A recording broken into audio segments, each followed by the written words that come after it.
mau to Sang Arjuna ingkang minggah wonten ing kayangan minangka dutaning dewa Angorah Satru Mamang Muka kuning gandya cinarita siji papane nunggal kandhane ing papan wonten ing negari Ima Imantaka Sang Prabu Niwata Kawaca ingkang gandrung-gandrung kapirangu kepengin hanggarwa Dewi Supraba laing ngriku polahira nganti lali wayah sarina-rina tansah gandrung-gandrung ewas manten anggenipun badhe anggarwa amung samudana anggenipun kepengin ngembari panguwasaning dewa mangkono wujudira ing kraton Ima Imantaka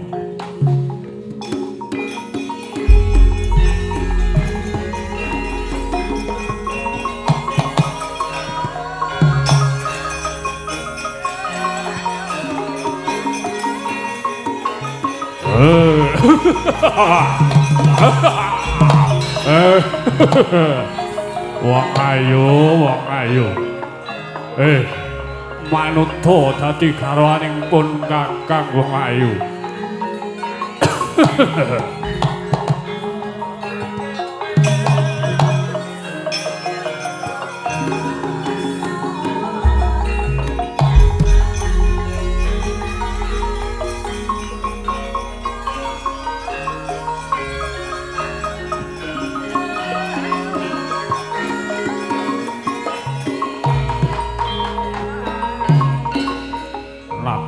Namung kanggo samudana nggonku kepengin garwa Dewi Supraba kanyata ana ing impen Dewi Supraba kuwi widodari kang sulistya ing warna temah aku gandrung-gandrung kapiluyu ewa semono sing tak utus supaya ngupadi anane Dewi Supraba Mamang Murka malah ora enggal bali ana ing Ima Imantaka. Latala.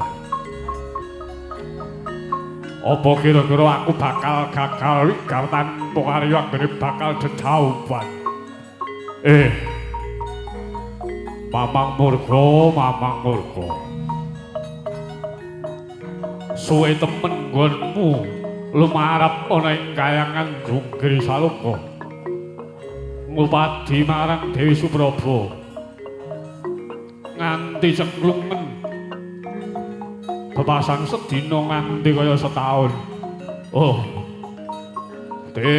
Mamang Murka kocapa plajarira Sang Panakawan Togog Satugara lan Bilung ingkang wangsul ngadhep ning ngarsaning Sang Prabu Niwata Kawaca datang sareng karyang Patih Mamang Murka.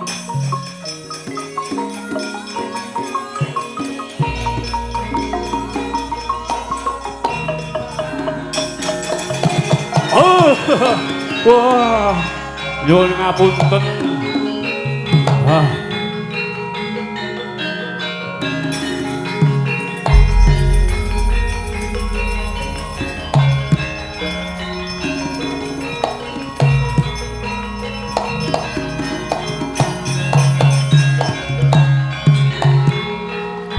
Wos meh rahina samu banghyang haruna wah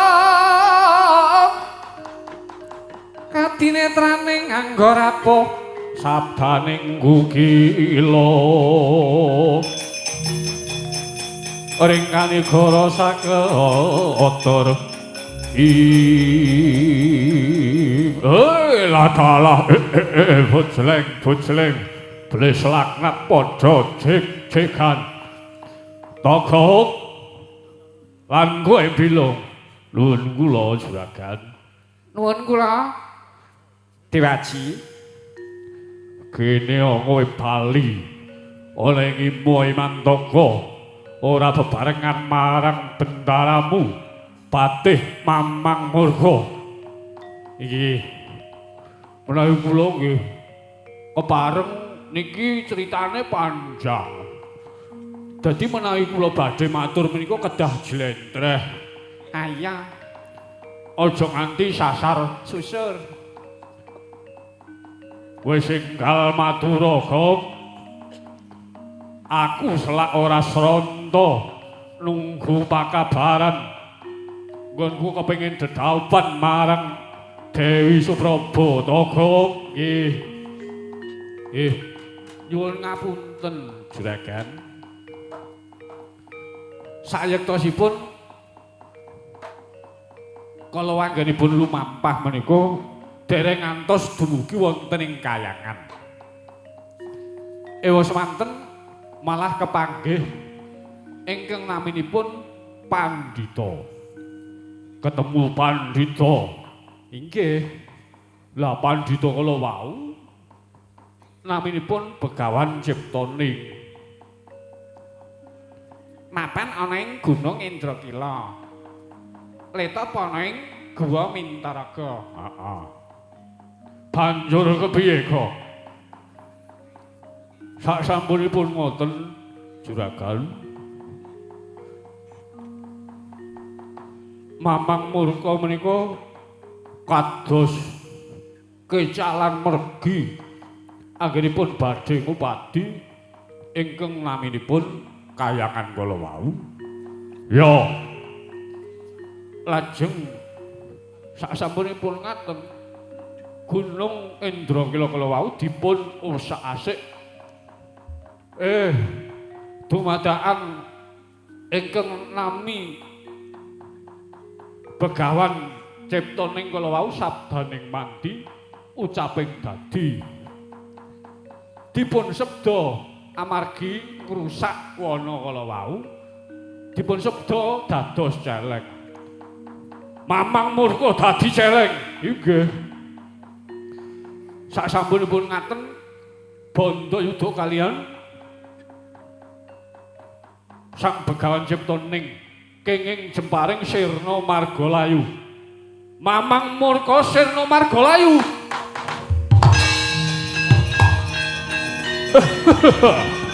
Oh.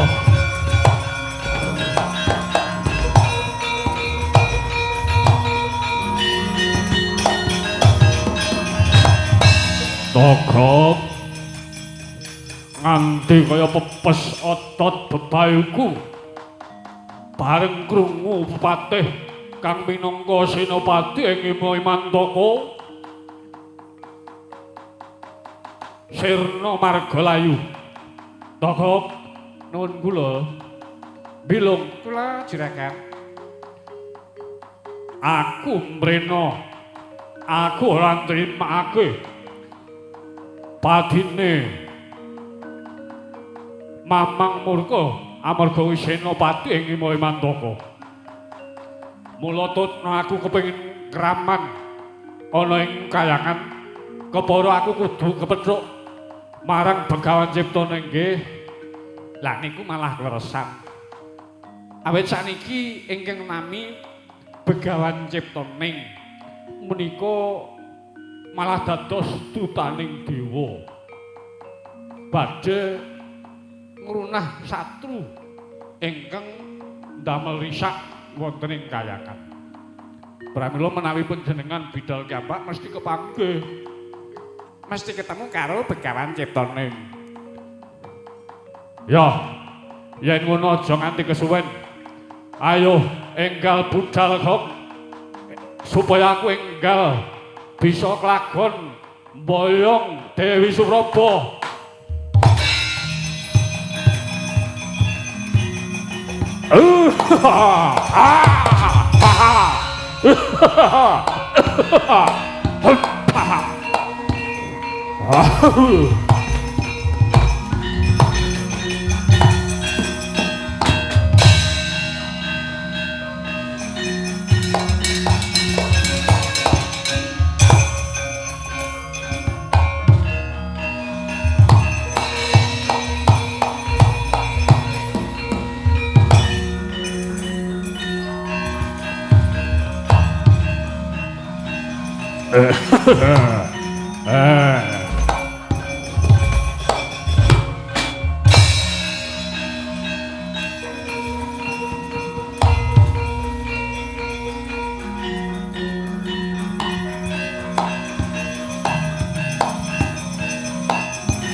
Kagyatri sang kapirang rinanggol kinempit kompit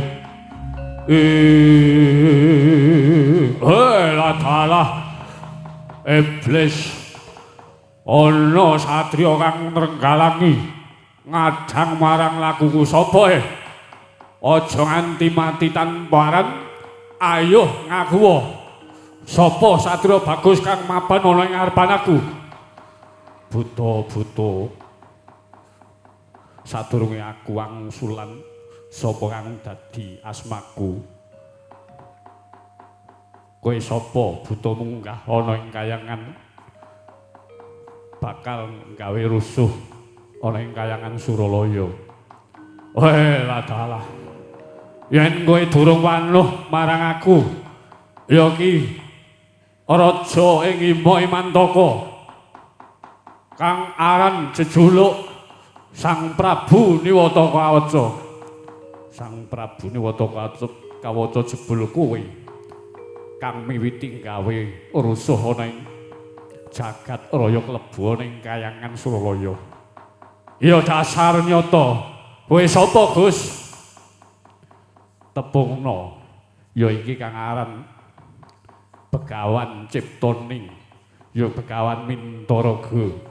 Ladalah jebul kowe wonge mung sakilan dedekmu tangane mung sak biting-biting kene kowe ngrusak marang tatanan ana ing Ima Imantaka kepara kowe mateni marang pepatih ing Ima Imantaka ya si Mamang Murka. Yen ngono Mamang Murka iku pepatihmu ya dasar nyata. Banjur kowe arep ngopo yen to Mamang Murka mati saka tanganku? Bocah bagus, Begawan Ciptoning, jajane aku ora nrimake. Mula manut kowe tak bondo tak krincung sikilmu. Bakal tak tugel jangkamu, tak kokop getihmu, mara maju kanthi leganing atimu.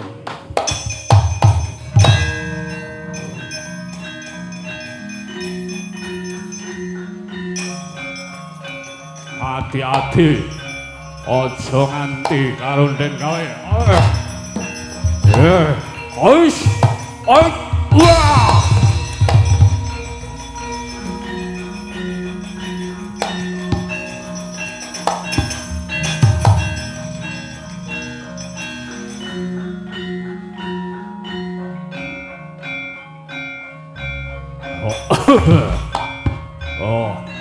Jebul cilik tangane antep.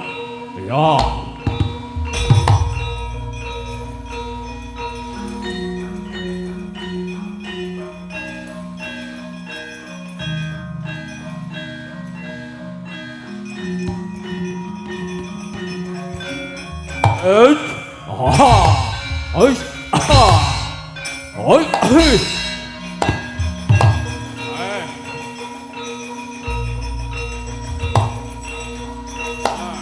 Boleh. Hei, hei. Hei, hei. Hei.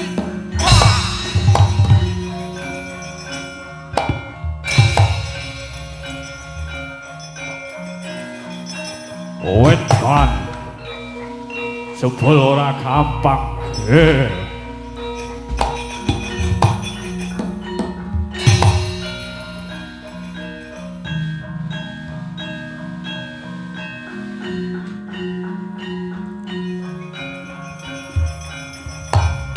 Oi, ah, oi, aha, oi, ah, oi,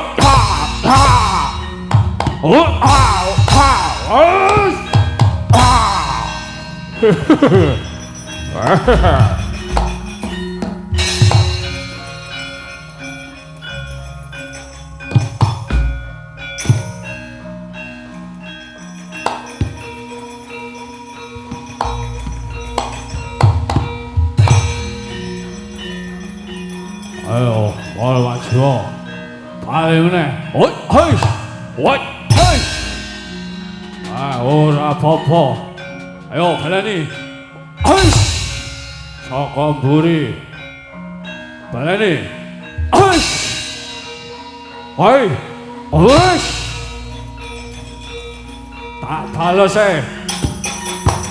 어이, 아,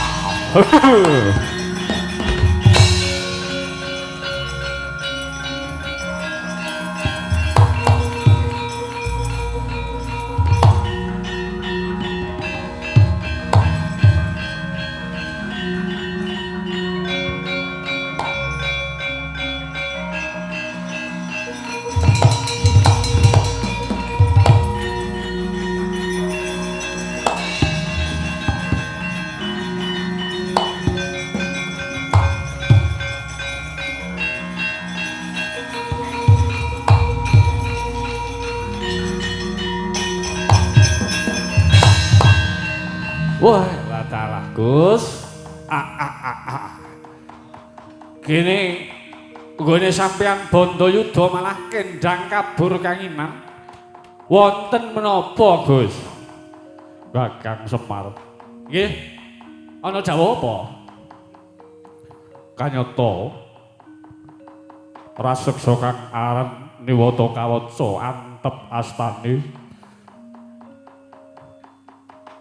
Dipala kaya ora krasa kaya ora tumama ning anggane Niwata Kawaca. Weh. Ingkang naminipun kasekten mesti gadah pengapesan. Mongko Niwata Kawaca menika minggah wonten ing kayangan ngobrak-abrik wonten ing kayangan Jonggring Saloka menika namung badhe garwa Dewi Supraba. Mangkih kula ingkang reka. Supraba men ngadepi Niwata Kawaca. Reka-reka mengko gelem digarwa. Ben mengko bisa ngerti pangapesane. Mengkono aku ya derek.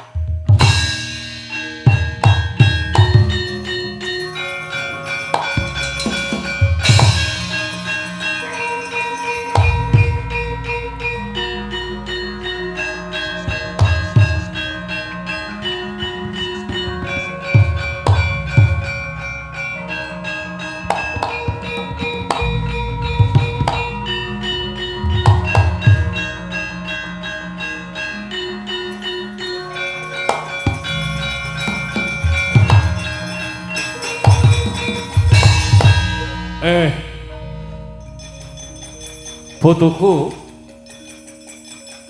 kowe padha sehat, padha slamet ngono inggih. Pikantuk pangestunipun Eyang Badranaya. Kula tansah manggih kawidanan. Iki ngene, Ger. Sejatine aku mung kepengin njaluk tulung marang jeneng sira. Ana kraman ing Jonggring Saloka nganti ngobrak-abrik bebasan dewa kabeh padha mundur. Ora ana sing bisa nrenggalangi. Yaiku aran Sang Prabu Niwata Kawaca. Kuwi mung gara-gara kepengin garwa marang kowe Supraba. Ngono inggih. Lajeng kersanipun Eyang Badranaya kados pundi? Ngene. Kowe tak jawuhi supaya reka-reka rewa-rewa kowe leladi marang Prabu Niwata Kawaca. Etok-etok kowe gelem digarwa marang Prabu Niwata Kawaca. Jenengane wong kepengin dadi garwa mono kudu ngerti sak kabehing kasekten lan pengapesane. Supaya mengko bisa kanggo sarana nyirnakake Sang Prabu Niwata Kawacana nggih kepareng nyuwun pangestu nyuwun pamit. Yo sing ati-ati.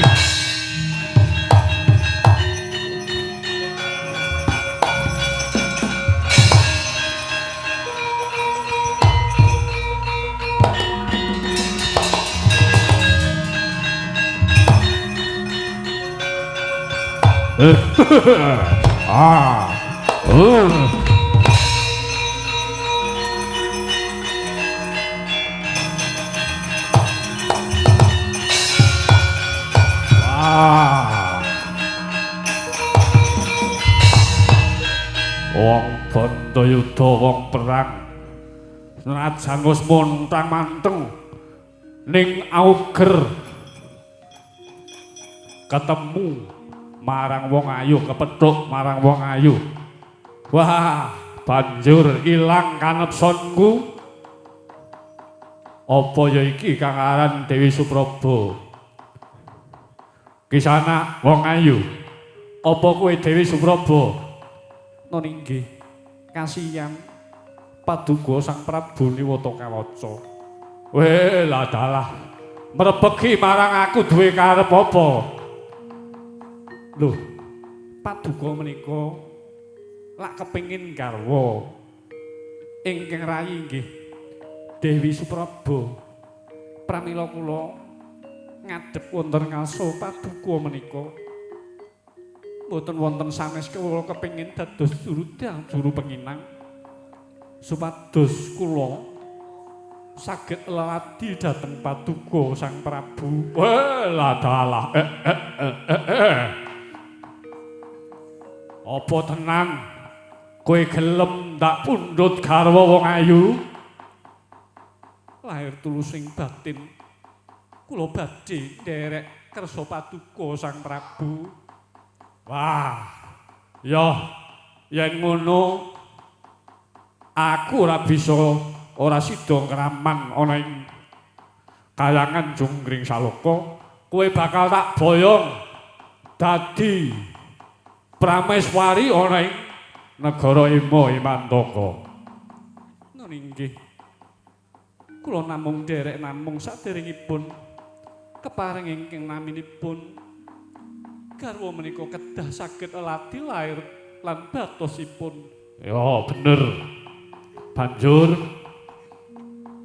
supados ing samangke boten damel kuciwanipun Koko Prabu Niwata Kawaca. Pramila kula kepengin nyuwun prisa kegiatan menapa ingkang dados kasekten paduka Koko Prabu. Kowe kepengin ngerti kasekten kang ndak sandang ngono? Nun inggih. Awit sir tiyang kuna menika sampun ngendikaken bilih kasekten mono mesti wonten pengapesanipun, sirikanipun, cara kasaranipun ngaten. Ya. Pramila ing semangke anginipun kula leladi dahar lelan leladi punapa kemawon ampun ngantos kula menika damel kuciwanipun paduka nglunturaken kasekten paduka Koko Prabu. Weh, lah dalah wong wadon setyane kaya ngene ya tak wenehi ngerti ya wong ayu Dewi Supraba. Satemene kasektenku kuwi aran Aji Gineng. Nun inggih. Lajeng mapan wonten ing pundi? Mapane ora sadengah wong bisa ngerti. Jalaran mapan ana ing lak-lakan utawa ning tenggak. Mula yen to aku pinuju tutukku mengo. Tutukku katon mencorong kaya mawa teja, yaiku arane Aji Gineng wong ayu. Lajeng kula anggenipun badhe njagi yuswa paduka kados pundi ya. yen to caos dahar marang aku aja sing kasar-kasar sing halus nek perlu bubur ayam nek ana apa meneh kowe kok caos dahar marang pun kakang anane bandeng mongko ora dipresto rine nyantel gondang mesti bakal nemahi tiwas wong ayu ngaten dados ampun ngantos gondang paduka nuwun sewu menika tatu kenging menapa kemawon ya amarga yen nganti tatu ya ing kono pangepesanku wong ayu inggih sampun terang teroca kepareng nyuwun pamit wong ayu barep nang ndi wong ayu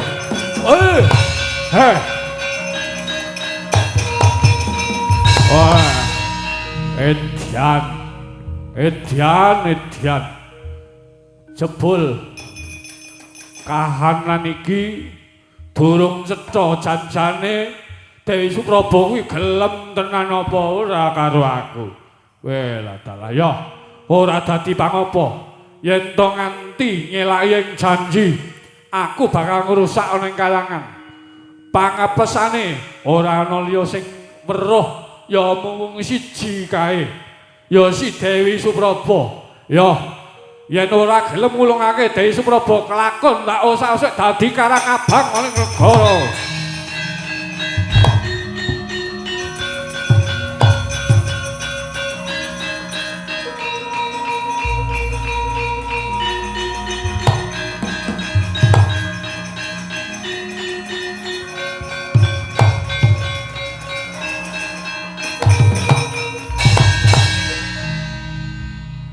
Kakang Mas, Kamas Begawan Ciptoning. Ana dawuh ngopo diajeng Dewi Supraba. Awit saka dawuh paduka kula sampun saged mangertosi pengapesanipun Prabu Niwata Kawaca. Mboten sanes inggih sangaji gineng ingkang mapan wonten ing lak-laking naga. Mangkih badhe kula bebeda supados guyu latah-latah satemah paduka supados nglepasaken jemparing pener wonten ing gondang wonten ing lak-lakanipun Sang Prabu Niwata Kawaca mesti badhe sirna marga layu. Ya wong ayu sing ati-ati aja nganti mengko karo Den Gawina nggih kepareng nyuwun tambahing pangestu.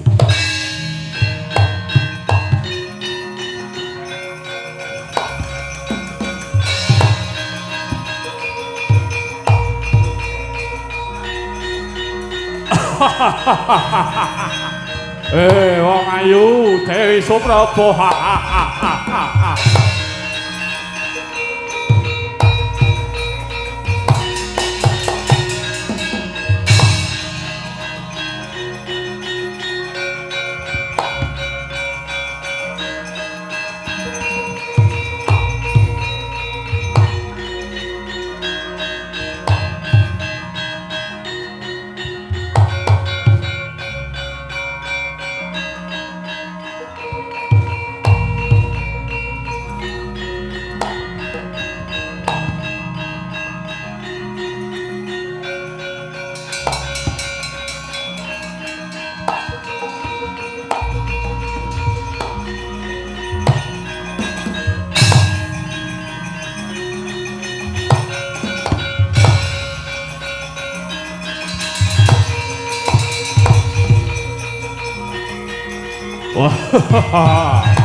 Wong ayu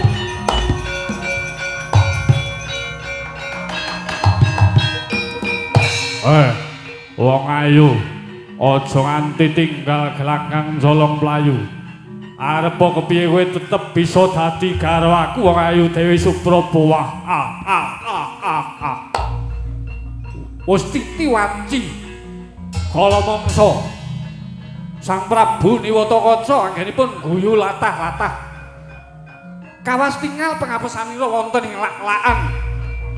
Sigra Sang Begawan Mintaraga nglepasaken jemparing tumama wonten ing lak-lakanipun Sang Prabu Newatakaca satemah ambrol basan jangganipun tugel tel sirna margalayu.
Pregencong marudayang adi guru wonten paring adawuh Wakni Narada menika sampun pajang trawangan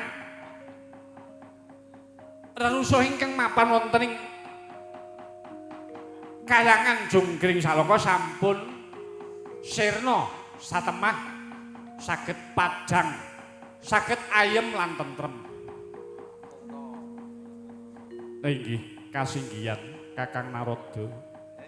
Mboten sanes ingkang saged nrenggalake nggih wayah paduka wayah bukulun inggih menika Begawan Ciptaning. Nah, ingkang menika kula namung nderek kasopetika. Ngene. Aja nganti si guru kowe lali marang janjimu. Kowe lak wis kandha sak mangsa-mangsa sapa wae sing bisa nentremake Kayangan Suralaya awit saka pangamuke Prabu Newatakawaca bakal kaangkat dadi ratu ana ing Kayangan raketang mung sadang sak penginang. Inggih Kakang Semar. Nah, mula saka kuwi aku nagih marang janjimu, Guru. Semono uga rehne si Dewi Supraba ya si putuku anake si Indra iki kuwi wis tresna gathuk dadi jodhone Begawan Mintaraga ya Begawan Ciptaning.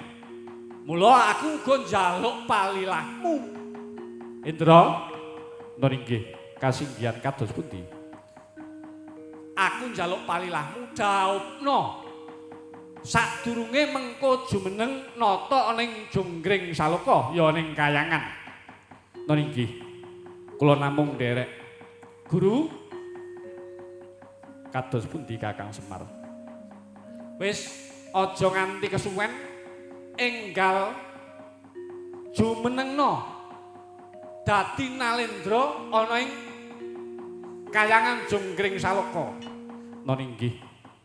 Menawi mekaten kula nyuwun pangestunipun Kakang Semar, Kakang Narada samektokno kabeh uba rampe kanggo jumenengan Begawan Ciptoning ing samengko bakal tak jumenengake Nalindra ning Kayangan Suralaya.